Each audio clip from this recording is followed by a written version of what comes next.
Hi everyone, I'm the plant propagator and welcome to my channel. Today I wanted originally to do a video on uppotting. I've got a couple of cattleyas that look like they need to be put in bigger pots, but I pulled them out and looked at them today and they're not ready. And what not ready means is that there's new pseudobulbs coming out, but I didn't see any roots coming at them, so they may, I could probably do it, but they're just not quite ready yet. So, and I've got a few other things I can do. I was planning on making some crosses on some of my Insidiums today. I'm looking down because the squirrel's getting close to me. She might show up in the video today. Anyway, I was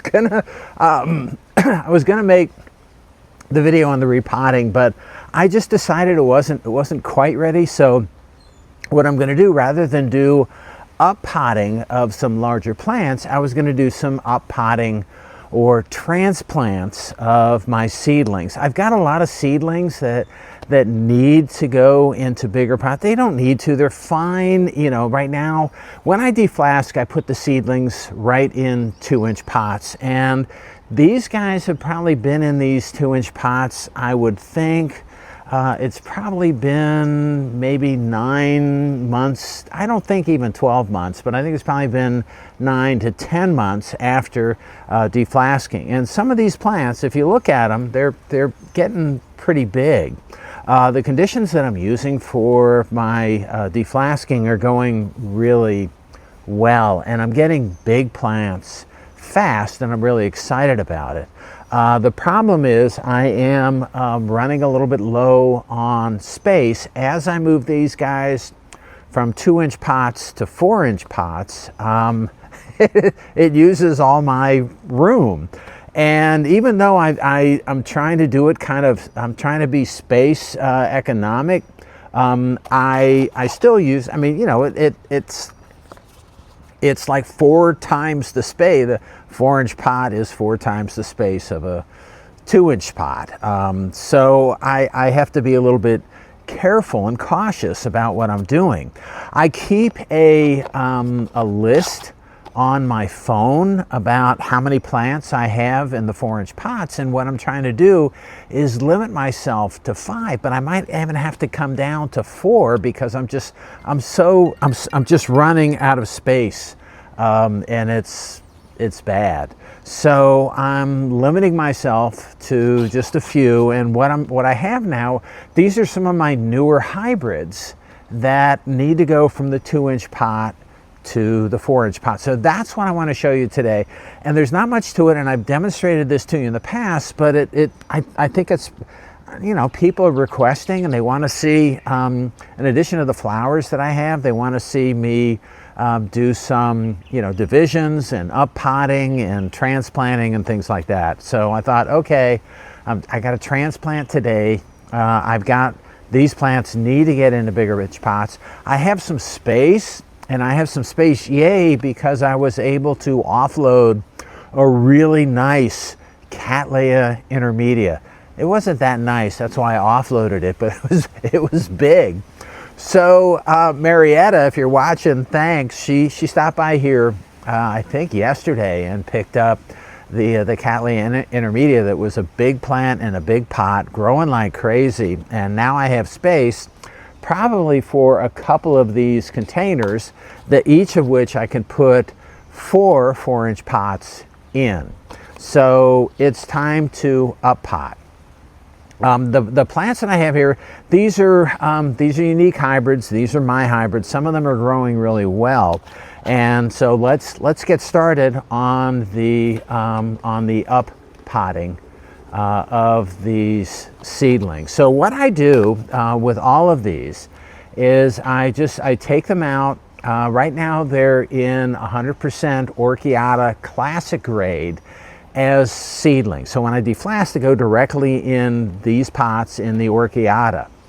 And they can stay in here probably for a little bit longer, but what I want to do is get them out because I think once they're in bigger pots, they're going to do a lot better. So what I do with each of these, and it's going to be the same thing over and over again, I put on the bottom of each of these 4-inch pots, I put lava stone.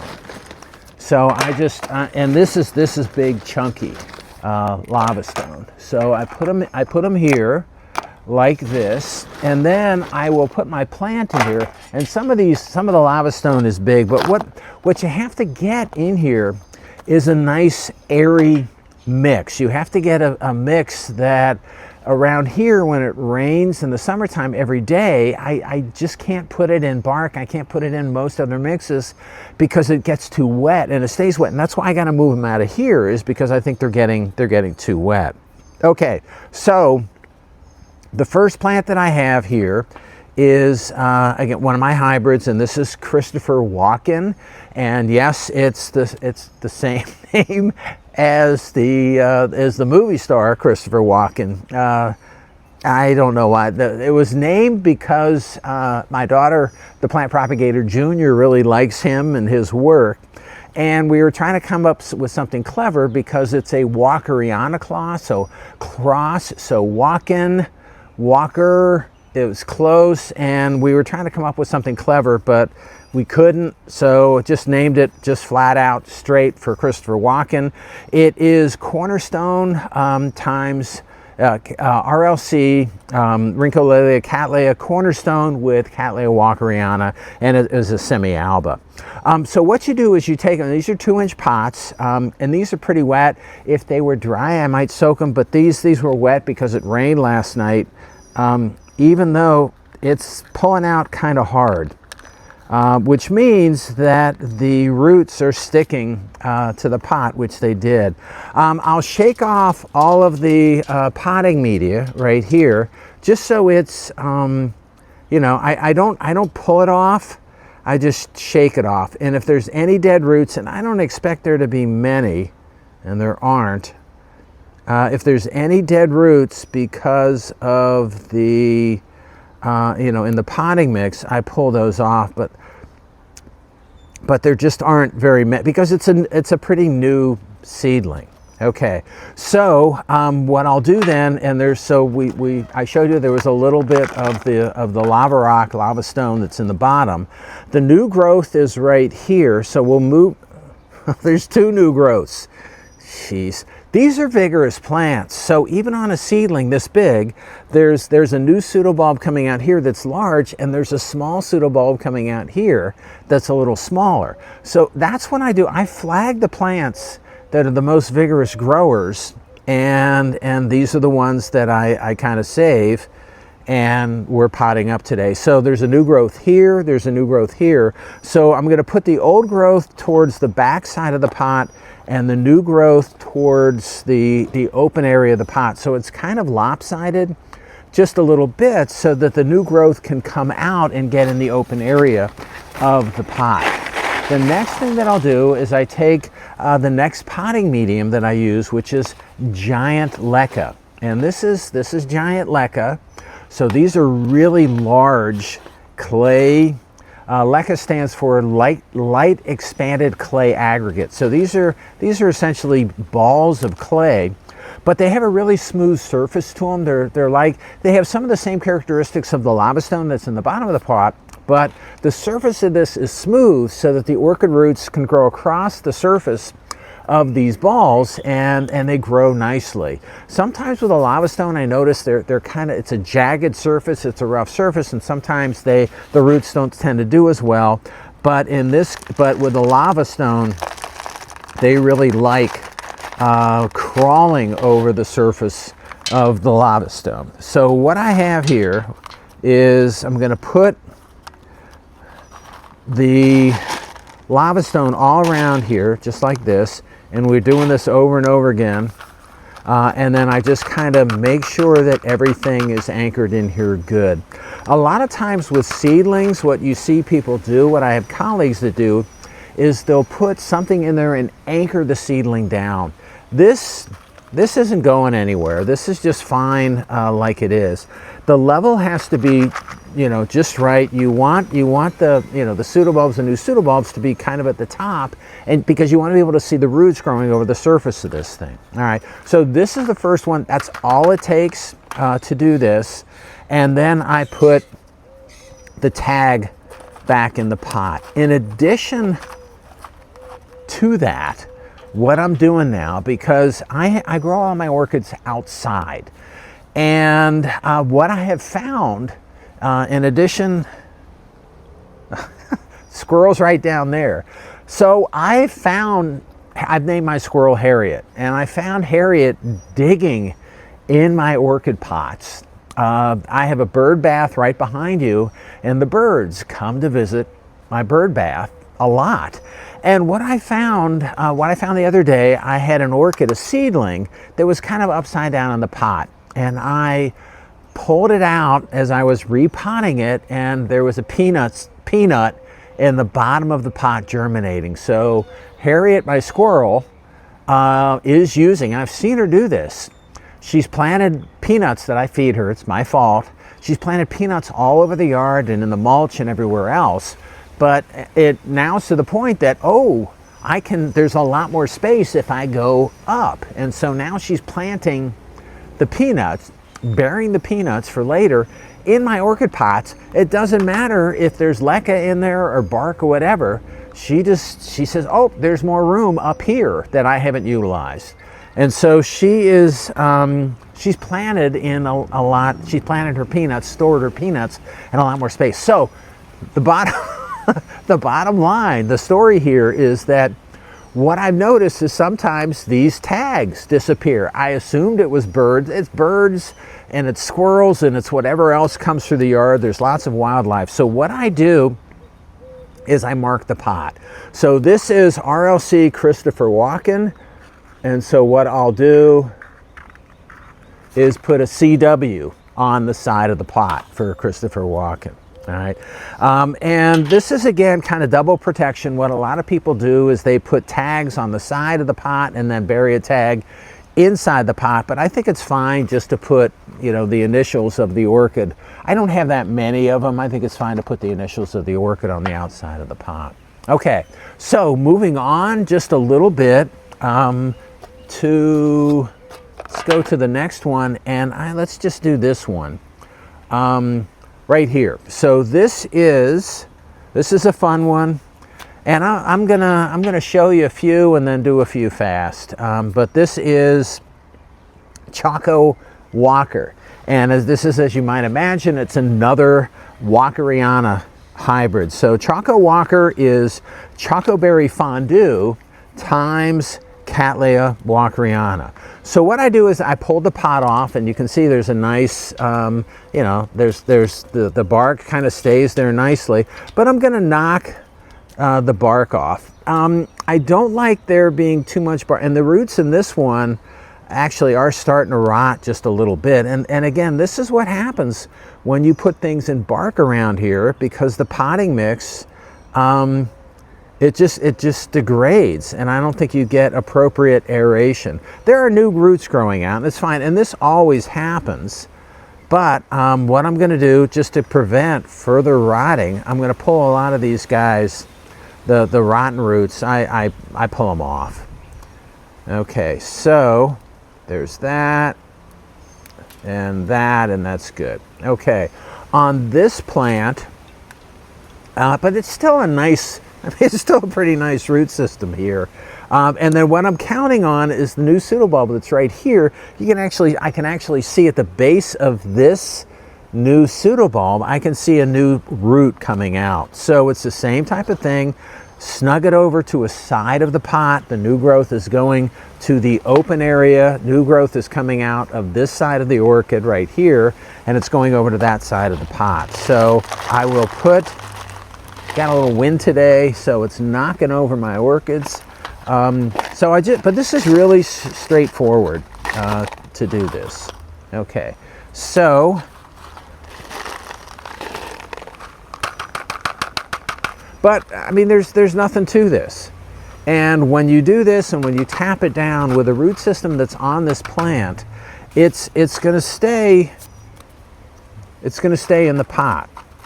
And now what I'm noticing is that when I put the abbreviations on this pot, I've got Chaco Walker, CW, and I've got Christopher Walken, that's also CW. So I need to come up with something clever. So, and I can't even use the first initials, two initials, because it's Chaco and Christopher, and it's Walken and Walkeriana. So what am I going to do here? Okay, so I'm going to have to, what I'll do is I'll write CO for Chaco, and then the W. Okay, so there's COW that's on this one. So I'm going to do a couple of more while I'm explaining to you what I'm doing. And anyway, so this is, again, this is the second one, and this is now done. Moving on, let's grab this one.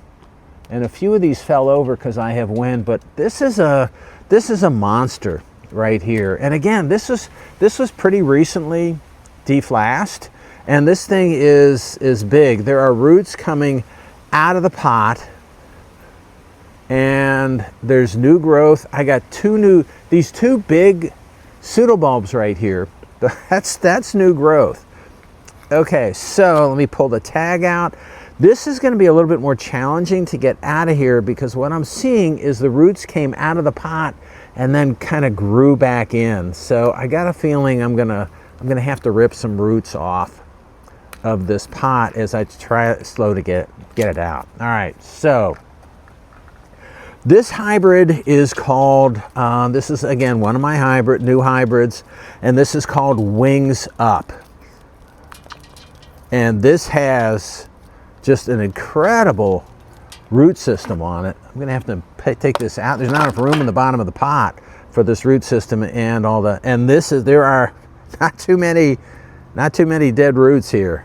So this is a incredible hybrid. The two new pseudobulbs are growing out of it. One has roots that are maybe 1 inch and 2 inches long. The other one has new roots just starting, but there's additional roots forming here. So this plant is an aggressive grower right here. It is big, and it's growing lots of new roots. The new pseudobulbs again are coming out this way, so I am going to put this down in here on, again, one side of the pot, and then just load it up with my leca. And I've got to get some more leca down here. But this plant, and again, this is just doing really well. So this is a hybrid that I called Wings Up, and Wings Up is named as a sign-off for a university that I'm affiliated with, where the mascot is the Eagles. So the president of the university, when she sends out emails to everyone, she says, Wings Up, her sign-off is Wings Up, Go Eagles. So I named an orchid because I thought the sign-off was pretty cool, and then I found out there's a lot of schools that have a mascot of eagles that use the same sign-off. Not too many, but a few. So, but anyway, I named this orchid Wings Up, and I provided some to the president of the university, and she was happy with it. So everything is all good with that. What I'm noticing, I have to push down just a little bit on these because the roots were kind of coming up. They needed to be kind of pressed down. All right, so Wings Up is a hybrid between River Kwai Pink and Siam City. Both of these orchids are very vigorous growers. Okay, so I then have to put, so after I put the that in there, I can then put on the side of this pot, Wings Up. Okay, and I'm going to use this marker because that other marker looks like it's drying out a little bit. Okay, so Wings Up on the side of this pot.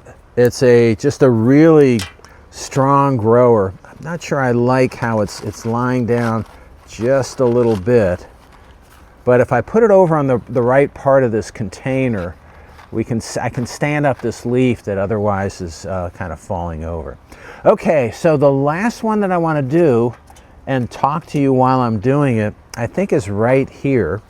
And we'll do this one. There's one pot right here. So this is a hybrid, and this is again a good, really aggressive grower. And it looks like it only has one new pseudobulb, but that's fine. So I'll do the same thing that I did with the other ones. I do with this, and this is again in here really tight. And I got to grab, oh my God. All right.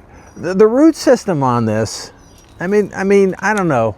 So look at that. I mean, this is a little orchid in a little pot, but look at this. I mean, it's really an impressive root system, which is not surprising because of the amount of growth that I'm getting from the top of the plant. So it's just growing really nicely. And I'm going to try to, again,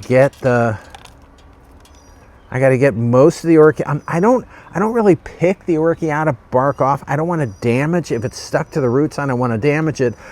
But I just shake it off, and I think the rest of it in there, if it's going to degrade a little bit, that's fine.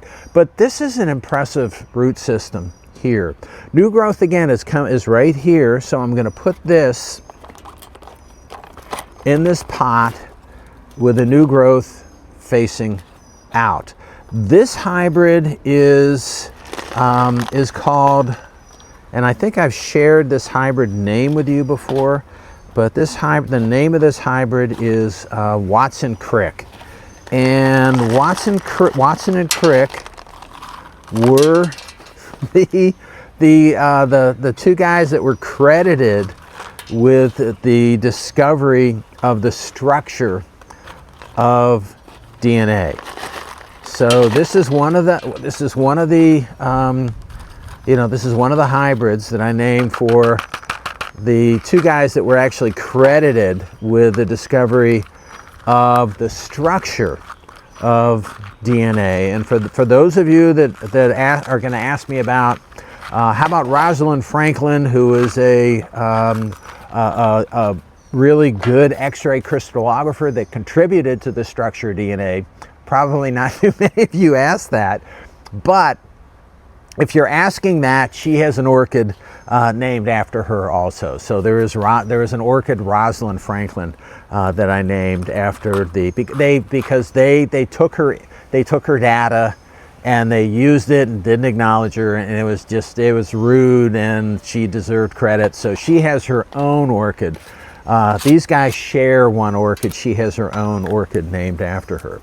So this is, again, I'll put right on the side of the pot, Watson Crick, that are the recognized discoverers of the structure of DNA. All right, so these are the first four that I have here. And what I'm going to do is let the camera run, not talk, and do the last 4 or 5, and then I'll come back and show you the treatments at the end before these things get placed in their final home.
Okay, and we're back and we're done. So one thing I did mention to you when I was talking to you about the about Watson Crick. So this is the orchid that's named after the discoverers of DNA. This is going to be, well, all the orchids I'm excited about, but this is Cattleya cornelia calipana times Lila ashitomi. So this is, I mean, these are all, I think, going to be really cool hybrids, and I'm always excited about my hybrids, and there's no difference with any of these here. So the last, well, there's a lot of last steps, but the last step that I want to show you is the addition of a general fungicide, and some of you have asked me about this and what specifically I'm using, and I'll share that with you. And then I also add, whenever I pot up anything, either when I make divisions or when I transplant my seedlings, I will add a kind of a granular fungicide. And this is, I don't even know what the fungicide is, the chemical. It's called F-stop. It is not approved. I'm sharing this with you, but use it at your own risk. This is not approved for orchids. I've been using it for a while.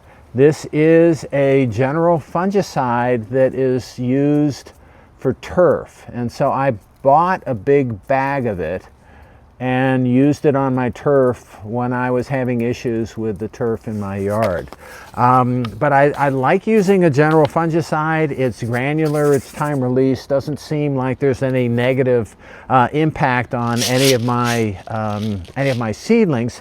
The other thing is I'm not sure how good it works, because I do lose my seedlings to, fungal infections. Now, the fungicide that you use, these are usually meant for certain fungi, and there's such a range of different pathogens, fungal pathogens and fungal-like pathogens that will infect your orchids. But I just like to use it as kind of a general thing. I'm not promoting it. I'm not really sure how good it works, but I do use it, and people have asked me about it.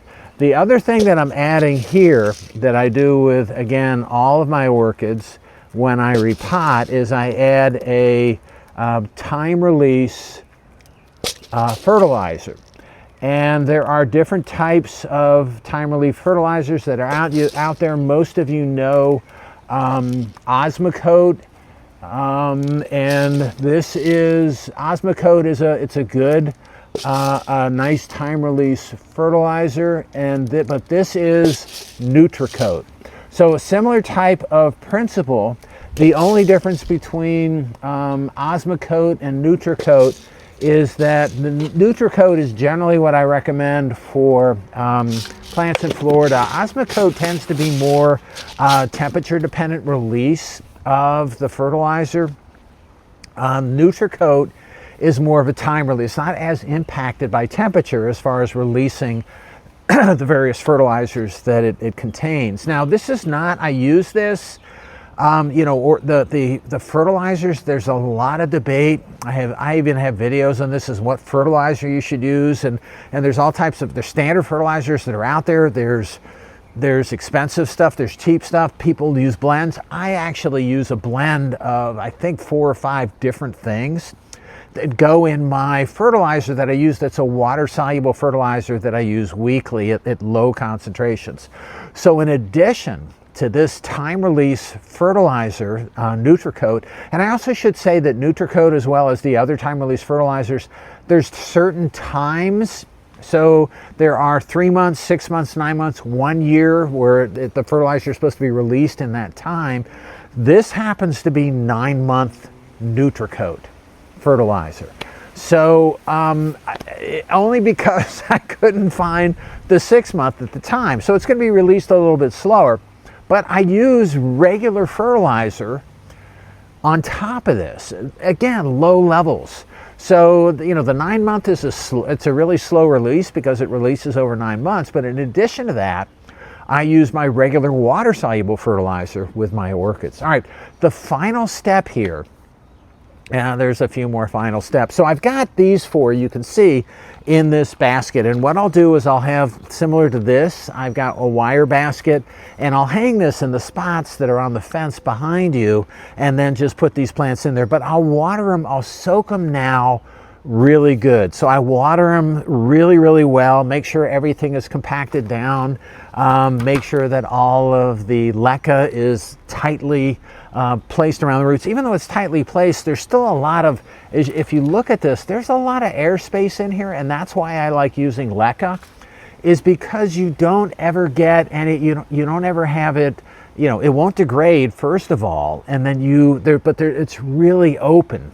So the roots are growing around these large balls. They make different types of leca, but this is called giant leca. These are large particles. Again, I don't like the small ones because what happens is the air spaces are smaller. I like big spaces. I like good aeration because it's so wet here in this environment. Now, where you are, you know, depending on where you're located and what you're doing, you have your own optimal, your own favorite orchid media, and this is what I use for my conditions. Okay, so the last thing again is to water these in really good, and then I'm gonna put them in their home and just kind of let them go. These are all really nice, vigorous growing plants, and I'm sure they're gonna do well. The other thing that I'm gonna do is, I haven't done it yet, but I will add these to my list of plants in 4-inch pots. Again, because I told you, all I'm going to keep, I think, is 4 to 5 of my hybrids in 4-inch pots. I just don't have the room, and the rest of them will be distributed. After I get up to 4 to 5, then I just offload those plants, the extra plants that I have. So that's all I have for you today. I'm sorry the video went on a little bit too long. I'm so excited to share this with you. But I hope you enjoyed seeing how I transplant my orchids from the 2-inch pots that they go into when they're deflast. Within a year, they can go up to these 4-inch pots, and hopefully they'll continue to grow well. All right, that's all I have for you today. I hope you enjoyed today's video. If you did and you want to keep on seeing them, would help me out if you could click on like, share, and subscribe to my channel if you're not already a subscriber. All right, that's all I have. Again, I hope you enjoyed today's video, and happy propagating.